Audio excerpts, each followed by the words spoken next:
So today I was reflecting on my life and I've come to realize that my life is a miracle.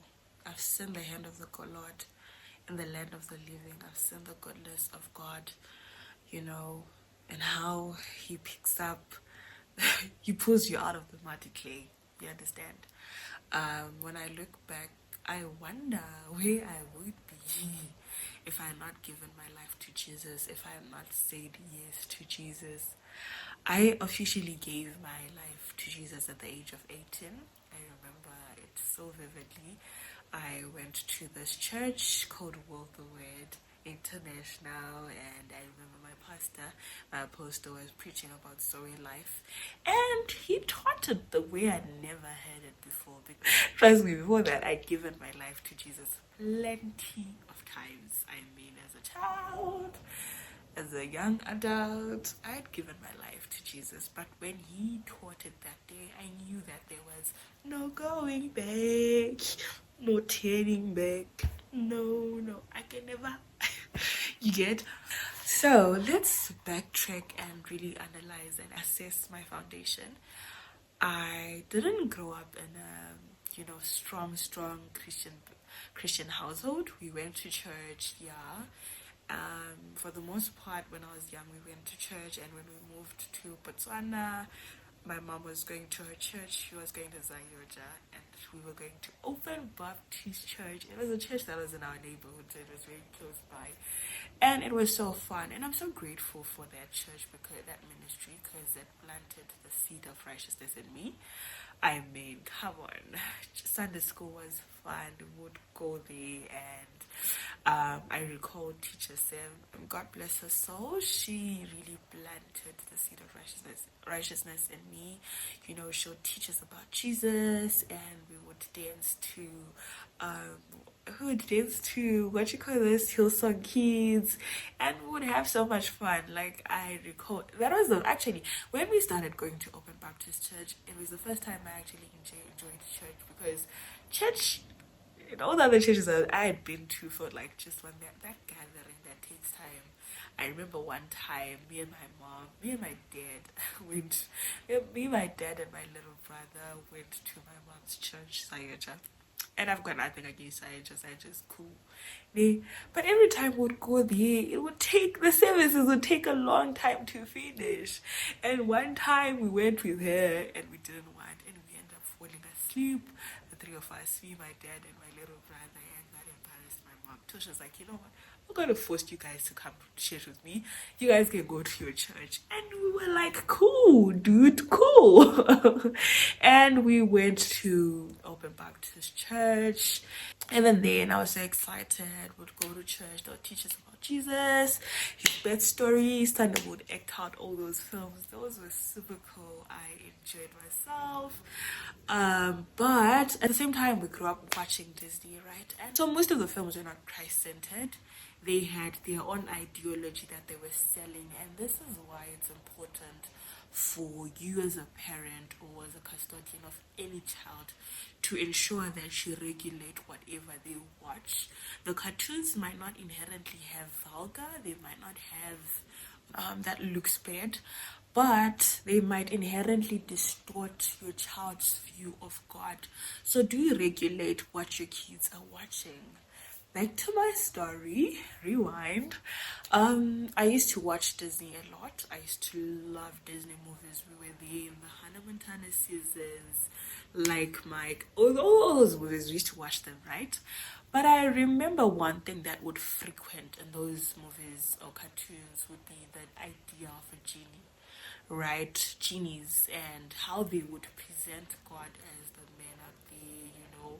So that would that inherently caused conflict in my view of God. You've got the Sunday school background, and this movie sold idea, and because it was something that I was constantly beholding, it was inevitable that I would become. This is why you need to guard your eye gates, your ear gates, because that's where that's where you access a lot of information, and it feeds into your heart, right? As a child, I thought those cartoons were harmless, But in a way, they shaped the way I view God. Because as I grew up, as I grew older, I viewed God as the man up there in the sky, you know. I had this intense behavioral, I had this intense behavioral dysfunction, dysnormality, for lack of a better term, where I felt like, you know, God was a performative God, where I had to perform in order to be in his right books. You know how Santa was, you had to be good to get gifts from Santa. I felt like God was this authoritative man who wanted us to behave well, and if we didn't, we would be punished. I also thought God was a genie that I had to just rub a few times, blow the lampstand, and make my wishes. So through those cartoons, they sort of distorted my view on God. And to make matters worse, when we relocated to Zimbabwe, right from Botswana,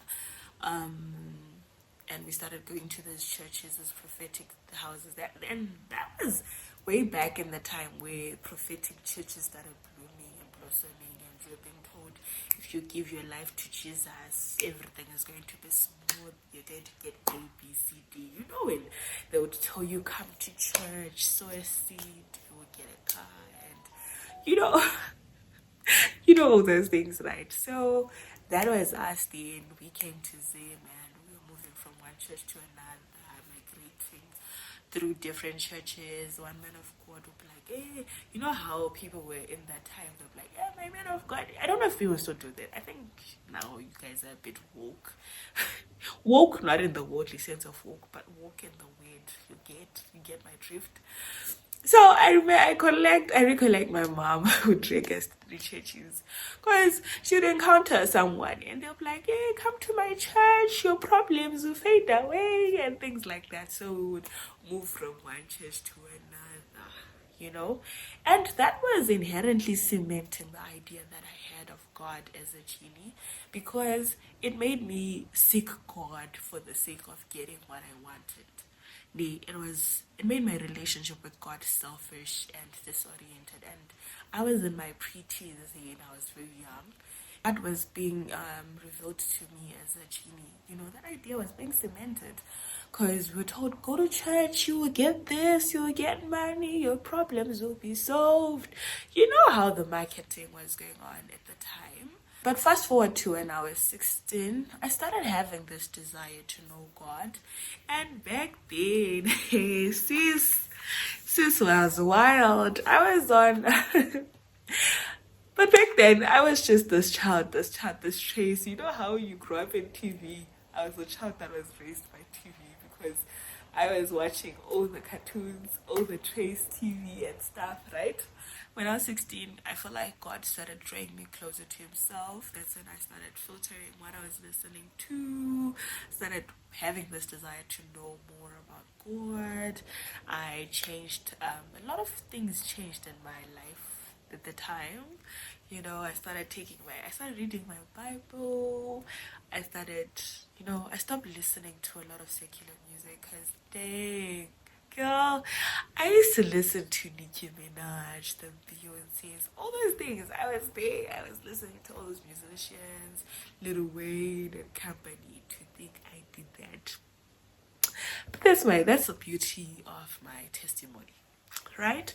So, fast forward to when I was 18, I went to World the Word International, which is still my present church. I gave my life to Jesus, and that's when I cemented. Because in the past, I'd gone in front plenty times. You know those altar calls? I would go there each time, and I would give my life to Jesus, and I don't know what would happen. But I went that day. I remember my dad was teaching on the message of Zoe life, and that message impacted my life. And then I decided to give my life to Jesus. But what shifted even then was I gave my life to Jesus and I loved God. But because there were wrong seeds that were planted, you know, seeds will always grow inherently. And I realized that as I started growing in the Lord, you know, prophetic gifts were activated and things like that. I learned very soon that I had stopped seeking God for material things. Unlike in the past, before I given my life to Jesus, I was seeking God for material things, like, God, I want to pass, God, I want to prosper, God, this, and somehow it shifted, the dynamic shifted. I started seeking God because I wanted to see in the realm of the spirit. I started seeking God because I wanted to encounter so and so and so.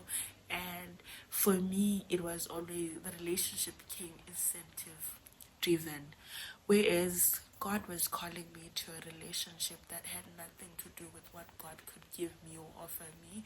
You know how the Bible says, seek ye first the kingdom of God, and all these other things shall be entered to you, right? So I realized that my relationship then became very, goal oriented. I don't know why I've always been a girly that's oriented. Like goal oriented, right? But yeah, I realized that slowly I was going back into that state where my relationship with God was transactional. But instead of it being transactional on material, after some time, I went through the season where I got broken, right? There's like things I was seeking the Lord for broke me, right? And that really shifted the narrative in my life. And I began to seek God for who He is. And that's when I learned that at times, a lot of us come to God trying to use Him to get the desires of our heart. I mean, don't get me wrong, God has put desires in our heart, like we want to prosper, we want to get married, we want to have kids, we want to succeed in life, we want to become all that God has imported in us, right? But even then, what should be in the center of our heart is finding God. And knowing that even if God doesn't give me this thing that I desire, even then I'm still going to serve Him. We should, as believers, come out from that space, that selfish oriented way we see God because of certain things, whether be it material things or spiritual things. It's real. Find out from yourself or do a self reflection, introspection, where you ask yourself, the reason why I'm seeking God, are my intentions really pure that I want to find God? Is it because I want to have prayer power? If you're in the Christian sect, you know that there's something called prayer power. So that, when I pray, people can see that I'm praying in capital letter times. Also that when I speed fire, Or is it because I'm genuinely seeking a relationship with God, that I may know the man who so loved me, this God that so loved me that He gave His one and only begotten Son that I would be saved? You get, so coming to that, I came to the realization that, you know what, at the end of the day, all those desires of our hearts, they come, they go. Houses, they cannot fill up the holes in our hearts. That hole, that desire, that longing, it's just a longing for God to fill us up. Yes, the marriage is good. Yes, good grades are good.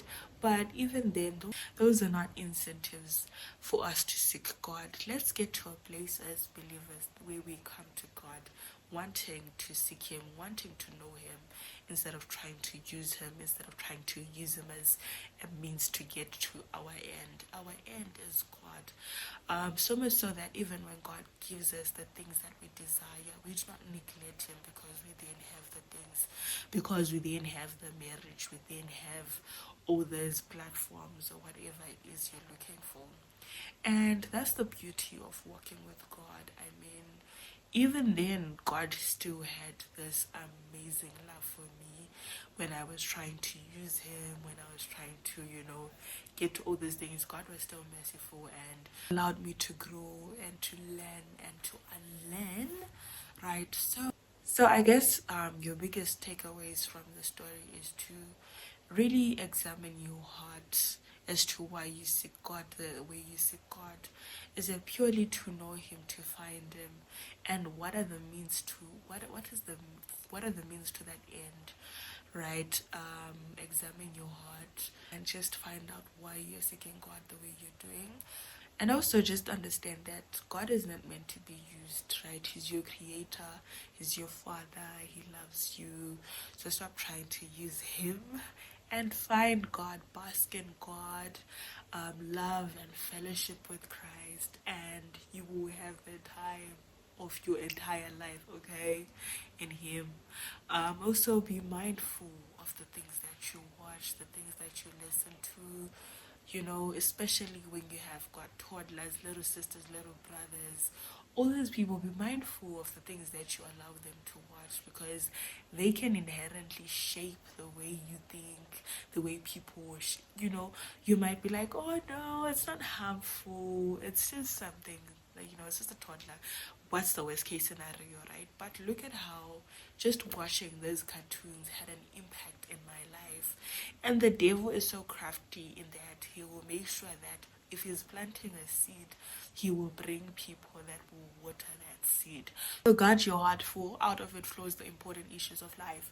And how do you guard your heart? You guard it by making sure that you filter what you're watching. And because most kids are underage and they can't properly think, or they haven't matured to think on their own, it's on you to ensure that you, as a guardian, as a big sister, as an aunt, as an uncle. Oh yeah, I'm in my aunt uncle stage in life. I've made it. But back to that. But back to that. The child of God, if you're a custodian of any child, do make sure that you guard and what they watch, and just filter what they watch. Okay. So yeah, that's the story. My salvation story. Really nothing dramatic. Just grateful that God found me, and that God has shown me mercy, that God has been there for me, God has been faithful in my life.